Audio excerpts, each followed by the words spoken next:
দর্শক শুভেচ্ছা নেবেন। আজকে আমরা আবারও অন্তরালের আলাপ অনুষ্ঠান নিয়ে এসেছি।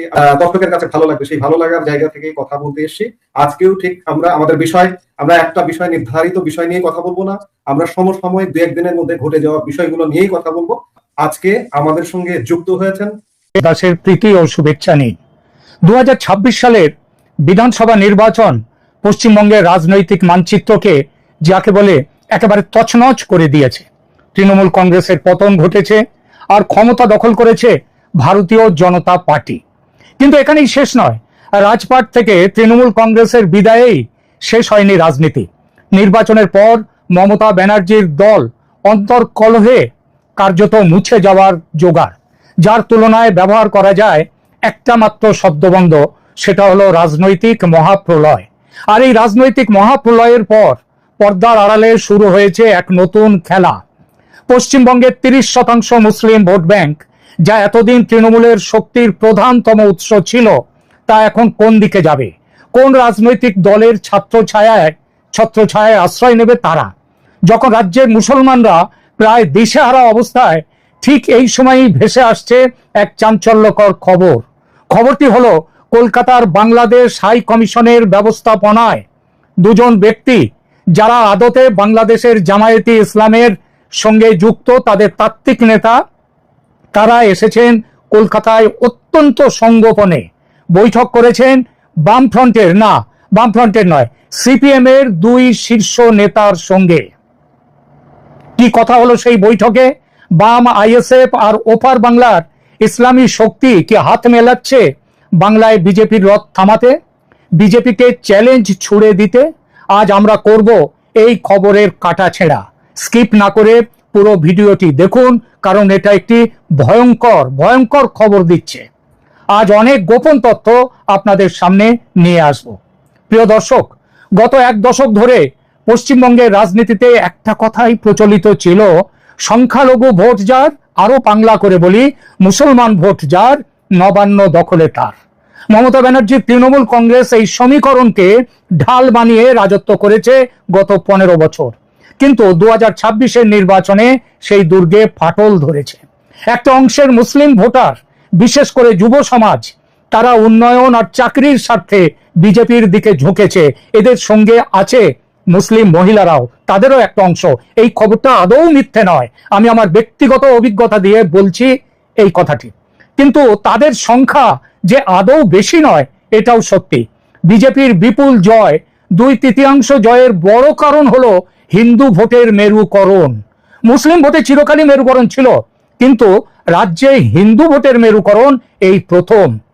আর এটাই মুসলিম সম্প্রদায়ের দুশ্চিন্তার কারণ হয়েছে।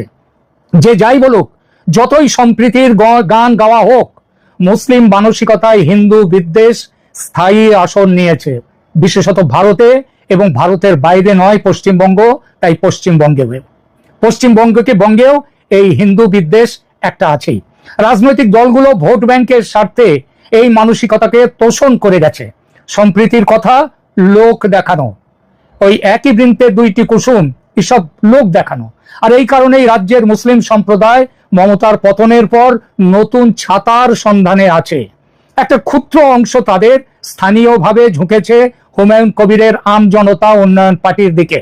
কিন্তু পুরো রাজ্যে ছাতা দেওয়া সহজ নয়, সে যোগ্যতা এবং ক্ষমতা হুমায়ুন কবিরের নয়। ফলত মুসলিমদের বিপুল অংশ, যারা বিজেপিতে যাওয়ার কথা ভাবতেও পারে না, মানসিকভাবে যারা বিজেপির তীব্র বিরোধী, তৃণমূল ভেঙে যাওয়ার পর তারা এখন আশ্রয়হীন। ঠিক এই শূন্য স্থানে এন্ট্রি নিতে চাইছে সিপিআইএম ও আইএসএফ।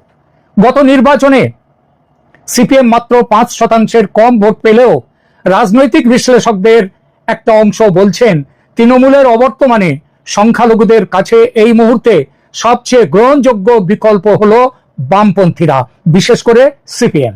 কারণ সিপিএম ছাড়া বাকি বাম শক্তি, ওই ফরওয়ার্ড ব্লক, আরএসপি ইত্যাদি, তাদেরকে বাম না বলে সিপিএম বলবো এখন থেকে, কারণ তারা কেবল টিকে আছে সাইন বোর্ডে। আর এই সুযোগটাই লুফে নিতে চাইছে ওপার বাংলার মৌলবাদী শক্তি। দেশে আওয়ামী লীগ নেই, যারা বাংলাদেশে ক্ষমতায় আছে এবং ক্ষমতার বাইরে সরকারে এবং বিরোধী দলে, তারা আসলে একই রাজনৈতিক মুদ্রার এপিঠ ওপিঠ।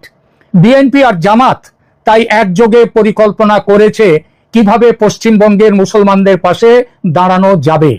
আর বাংলাদেশের মৌলবাদীদের পুরনো স্বপ্ন গ্রেটার ইসলামিক রিপাবলিক অব বাংলাদেশকে কিভাবে বাস্তবায়িত করা যাবে। এবার আসা যাক সেই সবচেয়ে বড় খবরে, যা এই মুহূর্তে গোপন এবং প্রথম প্রকাশ্যে আনছে আমাদের এই চ্যানেল ক্যালকাটা ডায়ালগস। এখনো যে খবর পায়নি অন্য কেউ, সেই খবরটিতে আসি। আমি গত প্রায় 2 বছর ধরে বাংলাদেশের বিভিন্ন ইস্যু নিয়ে, আমি মুখ্যত বাংলাদেশ নিয়ে আমি আমার এই চ্যানেল চালিয়েছি। বাংলাদেশে আমার প্রচুর শুভানুধ্যায়ী বন্ধু, সেখানকার রাজনৈতিক নেতাদের মধ্যে বহু মানুষের সঙ্গে আমার গভীর যোগাযোগ। সেই গভীর যোগাযোগের সূত্রে এই খবরটি আমি পেয়েছি। খবরটি হলো, বাংলাদেশের ইসলামী শক্তির প্রধান মুখ জামায়াতে ইসলামীর 2 জন উচ্চপদস্থ প্রতিনিধি কলকাতা স্থিত বাংলাদেশ হাই কমিশনের বিশেষ ব্যবস্থাপনায় অত্যন্ত গোপনে কলকাতায় পা রেখেছেন এবং তারা বৈঠক করেছেন সিপিএম এর রাজ্য সম্পাদক মোহাম্মদ সেলিম এবং বর্ষিয়ান নেতা তথা আইনজীবী বিকাশ রঞ্জন ভট্টাচার্যের সঙ্গে। খবরটি শুনেই চমকে উঠলেন তো? ভাবছেন যাদের আদর্শ, মানে কমিউনিস্টদের আদর্শ সম্পর্কে বলা হয় যে উত্তর আর দক্ষিণ মেরু হচ্ছে কমিউনিস্ট আর জামাতের সম্পর্ক, মৌলবাদী শক্তির সম্পর্ক, তারা কিভাবে এক টেবিলে বসবে, এই প্রশ্নটা নিশ্চয়ই আপনাদের মনে যাচ্ছে। তাহলে শুনুন, রাজনীতির গভীর গোপন খেলায় ব্যবহারিক দিক আর তাত্ত্বিক দিকের মধ্যে আবার ওই উত্তর মেরু আর দক্ষিণ মেরুর তফাৎ। যা তাত্ত্বিক দিক দিয়ে যেটা বলা হয়, ব্যবহারিক দিকে করা হয় একেবারে সম্পূর্ণ বিপরীত মেরুর। কমিউনিস্টদের ধর্মনিরপেক্ষতা মানে এই উপমহাদেশে হিন্দুর শত্রু হওয়া কিন্তু মুসলমানের বন্ধু হওয়া, তারই নাম কমিউনিস্ট। অনেকে সিপিআইএম কে অনেকে মজা করে বলে আমার বন্ধুদের মধ্যে, পরিচিতদের মধ্যে, যে এটা হচ্ছে communist party of India, Marxist নয়, মুসলিমস। এই কারণেই ধর্মের ভিত্তিতে ভারত ভাগ দাবির সমর্থক ছিল কমিউনিস্টরা, কিন্তু বাংলা ভাগের বিরুদ্ধে তারা ছিল। আজও তারা চেয়েছিল পুরো বাংলাটা যদি পাকিস্তানের মধ্যে চলে যায় তাহলে বাংলা এক থাকবে।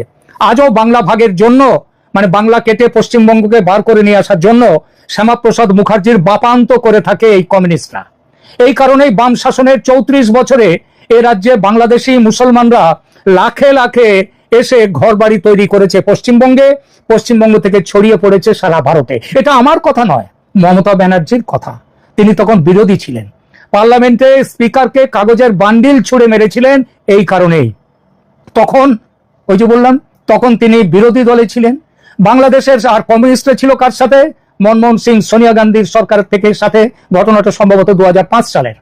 বাংলাদেশের সাম্প্রতিক রাজনীতির দিকে চোখ ফেরান, সেখানেও একই দৃশ্য দেখবেন। সেখানকার কমিউনিস্টরা শেখ হাসিনার পতন ঘটাতে হাত মিলিয়েছিল জামাত সমেত মৌলবাদী শক্তিগুলোর সাথে। সুতরাং কমিউনিস্ট চরিত্রে অসম্ভব বলে কিছু নেই। জামাতের সঙ্গে এক টেবিলে তারা বসবে, এটাতে নিয়ে কোনো আপনার অবিশ্বাসের কারণ নেই।